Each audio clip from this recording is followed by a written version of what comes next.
Bienvenue au podcast Collaboration Over Competition. Durant ce podcast, je vais me promener de clinique en clinique, rencontrer mes collègues et discuter de sujets qui nous passionnent. Aujourd'hui, on a la chance d'avoir Dr. Andreas Nicolis avec nous au Victoria Park ici à Montréal. Merci, Dr. Nicolis, d'avoir accepté mon invitation. Ça me fait plaisir d'être ici.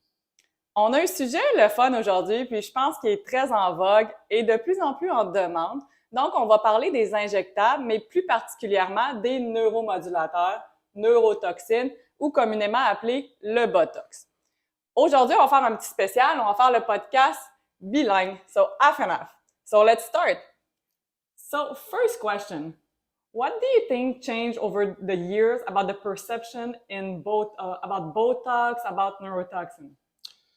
So, from the patient perspective, I think it changed significantly in that patients now realize it's very accessible and it can do a lot of different things as opposed to just, for instance, freezing the forehead.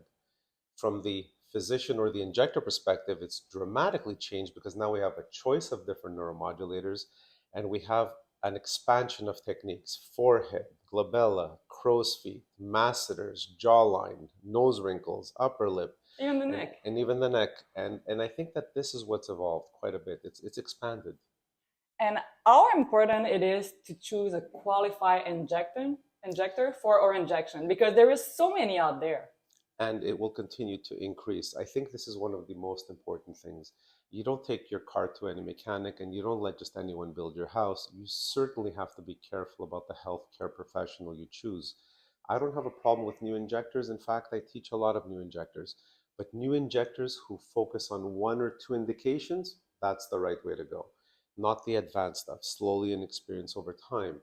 So I think that it's okay. They have to vet them. You have to make sure they have a lot of clinical experience. And more importantly, that you're able to talk to them. Parfait. Quel est le plus gros mythe quand on parle de neuromodulateur? Qu'est-ce qu'on entend qui circule? Plus gros mythe au niveau des neuromodulateurs, c'est vraiment qu'on gèle l'apparence d'un patient. Et c'est pas vrai. On est capable de moduler le résultat. On est capable de mettre des petites quantités de produits pour geler juste un petit peu, pour garder quand même des expressions naturelles. C'est probablement le mythe numéro un qui existe autour des neuromodulateurs.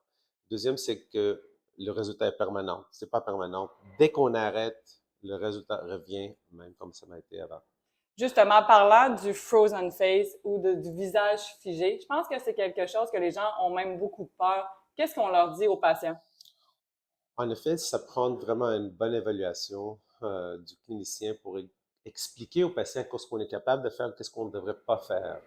Le processus de vieillissement existe sur chaque région du visage, puis le processus d'injecter varie d'un patient à l'autre. Donc, c'est très important d'expliquer comment, pourquoi et c'est quoi le résultat final. Le but, c'est de garder un résultat naturel avec le minimum de produits. Puis je pense que le but aussi, c'est de discuter avec les patients à quoi s'attendre. Oui, Pour pas que les patients aient des fausses attentes non plus au absolument. niveau du visage. Oui, une des choses, c'est que le produit va durer 6 mois. C'est pas vrai. Le moyen, c'est 4 mois. Puis on a des patients où le produit va durer 3 mois. 3 mois, Les exact. patients sont faits comme ça. C'est pas le produit qui est ta faute, c'est les patients qui vont métaboliser le produit après 3 mois. C'est ça qui est important, la discussion et l'explication au niveau des patients. Donc, je pense que dans l'avenir, la communication avec les patients, éduquer les patients est très important. Absolument, absolument. Super. Donc, quand on parle des injectables, quand on parle des différentes compagnies qui existent, c'est difficile de se retrouver. Est-ce que chaque injecteur devrait se concentrer sur une sorte de neurotoxine ou peut vraiment utiliser tout l'éventail?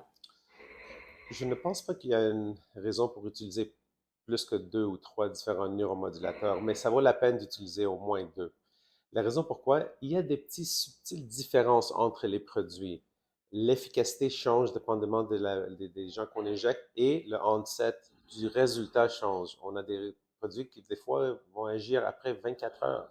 On a d'autres après 7 jours. Il y a des différences entre les produits.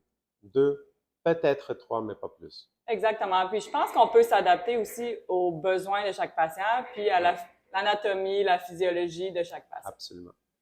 La médecine esthétique a évolué depuis qu'on se connaît, depuis Ben quelques oui. années. Qu'est-ce qui s'en vient dans le futur? Qu'est-ce qu'on va parler plus? Je pense qu'une des choses, parce qu'il va y avoir de nouvelles produits dans chaque domaine, des nouveaux produits de neuromodulateurs, des agents de complément, des lasers, plein de choses qui vont sortir. Mais ce que je pense qu'il va avoir un vrai impact, c'est la synergie entre les produits. Comme maintenant, on a des agents de complément qui combinent deux différentes technologies, l'acide hyaluronique et le calcium hydroxyapatite. Un bâtisseur de collagène. Exactement, on n'avait pas ça avant. So maintenant, on voit qu'il y a quand même une amalgamation entre deux technologies et la synergie des résultats, c'est quelque chose d'idéal. Comme on injecte les patients avec un produit pour voluminiser le visage, mais on est capable de stimuler le collagène aussi avec un autre produit. C'est vraiment ce genre de stimulation et de synergie qui va changer vraiment l'évolution de l'esthétique. Puis je pense que c'est le fun parce que ça nous laisse comme injecteur des nouveaux outils dans notre boîte à Absolument. outils Oui, pour offrir des meilleurs oui, soins aux absolument. patients.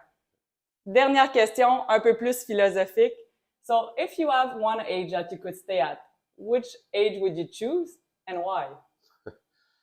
Age is a number, and as I get older, I really believe it's just a number because the bus can hit you when you're 90 and the bus can hit you when you're 35. If I were to choose one age, it would be the age where I maintain my health. So I'd be happy to stay 55 for the rest of my life. Well, that's a great answer. Well, thank you, Dr. Nicolas, for the great podcast. Merci à tout le monde et on va se retrouver bientôt pour un prochain sujet. Merci.